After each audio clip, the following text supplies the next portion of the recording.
I'm Gina Upchurch, the founding executive director of Senior PharmAssist. In 1992, I was in graduate school in public health and needed a summer internship.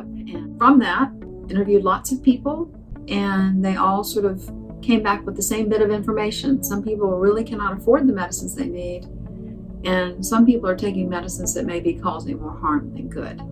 And that is how we got started to address those issues. The summer of 1992, when I was hired for the summer to do a little project to see what could be done to help folks, Margaret Keller was working for the Council for Senior Citizens on a project herself. My name is Margaret Keller, and I moved to Durham in 1959. My name is Victor Moore. I'm a Durham native. Margaret and I are what Gina calls founders. And what she means by that is we signed documents which incorporated Senior PharmAssist. My name is Lisa Nadler, and I am a family physician, been a family physician for 35 years at Duke, and I have been volunteering at Senior PharmAssist since 1997. My name is Esther Mitchell. I have been coming to Senior PharmAssist for at least 10 years, maybe a little bit longer.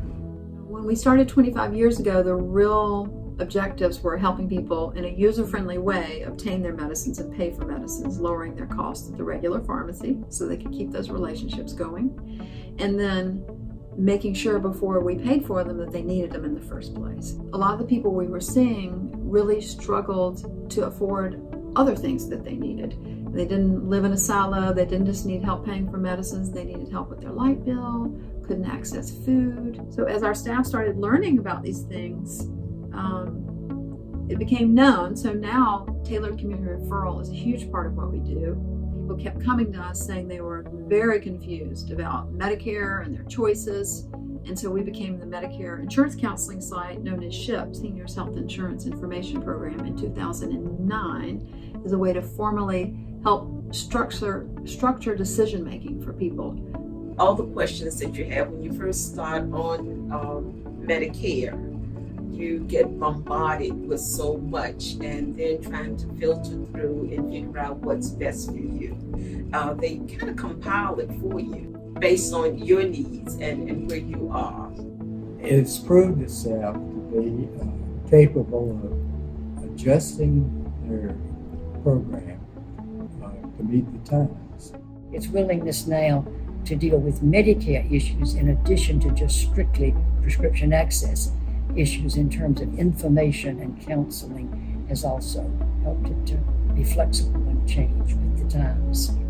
We've had tremendous partners, be there board members, committee members, other agencies have really stepped up to help us through the years. And I like sort of helping orchestrate those connections to make it really like a puzzle. So the formulary committee looks at the medications that we cover for our clients and participants. One of the fun things about the formulary committee is that I get to learn things all the time. There's not a way that we learn a lot about Medicare other than sort of what we get from our patients, which is not always terribly accurate or always very useful in terms of our knowledge base. So I learn a lot here, which I then can relate to the people in my practice and anyone else I meet, and I can share with patients, which is really, really great. There's a lot of research that goes on about what are the outcomes for the participants at Senior PharmAssist. Those outcomes have been strong, and she sees to it that those outcomes get known in academic publications as well as in this community. And I think if I were a potential donor, that would be important to me. I think we've demonstrated over and over again that Senior PharmAssist is not just a social service. It's not just a healthcare service. It's really the combination of those two things, and it's really centered on what our participants identify as their needs. With seniors, because we literally going through our second childhood, we do not want to be treated like children though, but we need the help. We don't know, and keeping up with current situations, the medicine, the Medicare, and everything that's changing, you do it with such dignity and grace, and it is greatly appreciated.